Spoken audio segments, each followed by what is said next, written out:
everybody. How are you tonight? Happy spring. Yeah, feels like summer. Okay, we're into a big season of poetry. And, welcome to the Writers in the Library series. We have Keith Flynn here tonight from Asheville, which is, he's going to blow you away, I'll just tell you that right now. A world-class poet and word slinger, unbelievable mind, tremendous control of the English language. I hate the guy. He's a thrill to read, and I was lucky a few years ago to be a part of a poetry and songwriting conference where Keith and I and a couple other folks were involved, and it was a very inspiring occasion. And I know you're going to be inspired to see him.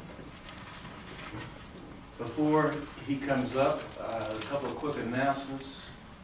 We have two more events in the Writers in the Library series in April. And they are April 16th, when the student poetry and student fiction winners will be announced, and they will read. And that's always a lot of fun. And I want you to mark that down, if you will. And on the 23rd of April, we have a real special occasion as well. John Manship White, who is a professor here, as I'm sure you know, and has many books and movies out. He's got a new book called Solo Goya. And April 23rd is the day of the book.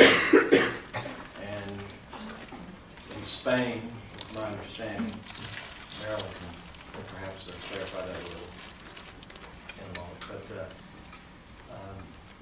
because of that, and because this book is set in Spain, that would be just an ideal day for him to debut the book and have a reading from it. So that's April 23rd. So I hope you'll all come out and tell your friends and your enemies to come as well.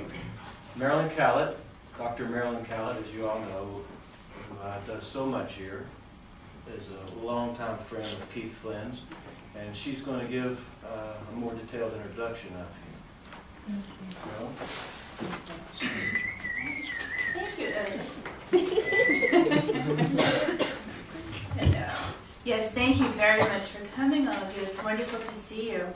I do have a couple of other announcements. RB doesn't want to toot his own horn, but he has a new book out himself, Early Fires, which is absolutely beautiful, from Iris Press.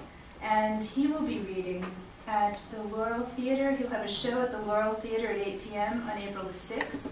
And then at April the 18th in the Knoxville Museum of Art Auditorium at 6:30. This Thursday, Patricia Waters will be reading here. No, she won't. It'll be at 1210, 1211 McClung. Patricia Waters has a new first book of poems. That's going to be at 7 o'clock. And then we have the Knoxville Poetry Festival, which is happening from April 26th through the 28th. That's a Thursday. On that Thursday, we'll have readings from the undergraduates and graduate students at the University of Tennessee. That Friday, the 27th, RV will be reading at the Blossom McGee Library at 7. And then on Saturday, from 1 to 6, there will be a sort of epic reading of poets. Art Smith will be reading. Connie Green has a new book out. Gaylord Brewer, hoping that Jeff and Daniel Marion and Linda Parsons Marion will also be reading there, among others. So poetry is just happening all over the place. If you didn't get a chance to take this down, you can email me and I'll give you more information. It's mcallett@utk.edu. So I am very honored to introduce Keith Flynn. It's true, we have been friends for a while. I'm a great admirer of his. I want to thank Writers in the Library and to thank the John C. Hodges Better English Fund for sponsoring this event. Among contemporary poets, there are some who've devoted themselves not just to honing their own work and building a body of work, but also to advancing the state of poetry in America and worldwide as well, internationally.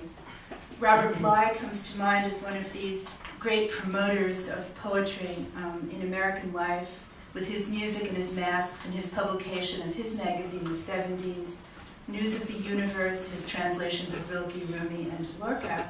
Clayton Eshelman picked up the torch with Caterpillar magazine and Sulphur magazine with his translations of Vallejo, which are amazing. Robert Pinsky, Robert Haas with favorite poems and literacy projects that advance the scope and reach of poetry. Garrison Keillor and Billy Collins represent another wave of accessible narrative poetry. In our midst, I do want to acknowledge Bob Cumming and Beto Cumming, who have committed their energies and resources to publishing good writing wherever they find it through Iris Press. Our neighbor across the mountains in Asheville, Keith Flynn, is one of those rare birds who has devoted much of his adult life, and his young life too, as a teenager he began writing, he said, to advancing the state of poetry in America and abroad. He has written 5 books, among them 4 volumes of poetry, The Talking Drum, The Lost Sea, The Book of Monsters, and the new book, The Golden Ratio, from Iris Press. And there's a brand new collection of essays, The Rhythm Method, Razzmatazz, and Memory, How to Make Your Poetry Sing. And it is really, really good. I strongly recommend it for, it's just a really good read, but it's also incredibly instructive about how to write and the history of poetry. So I would suggest it as a gift book and as a gift book for yourself. Those of you who are taking DreamWorks or writing poetry from dreams, I think will be especially interested in Keith Flynn's poetry. He has a surrealist leaning in his poetry sometimes. He knows how to bring in the wild imagery from the unconscious and from dreams. And he sings this surrealism in the American idiom of jazz and blues. His latest volume is that brilliant series of essays, Riffs on the History of Poetry. It's a delicious, essential book. His magazine, the Asheville Poetry Review, has published vigorous and impressive and inventive poetry for 14 years. Like R.B. Morris, Keith Flynn is a musician, featured in the rock band Crystal Zoo, winner of ASCAP's Emerging Songwriter Contest. Keith Flynn's fierce generosity of spirit takes the shape of creation that invites others and includes others, catches fire. Keith Flynn brings Promethean energy to the task of turning life into music and words, his words, and now the razzmatazz becomes part of ours. Please help me welcome Keith Flynn.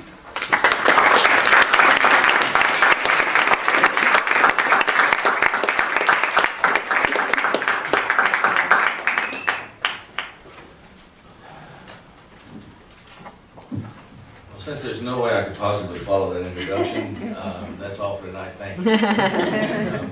That is so sweet. It's really good to be back here in UT. I think the last time I was here was a number of years ago, and we will be doing a little bit of singing today. I hope that's all right.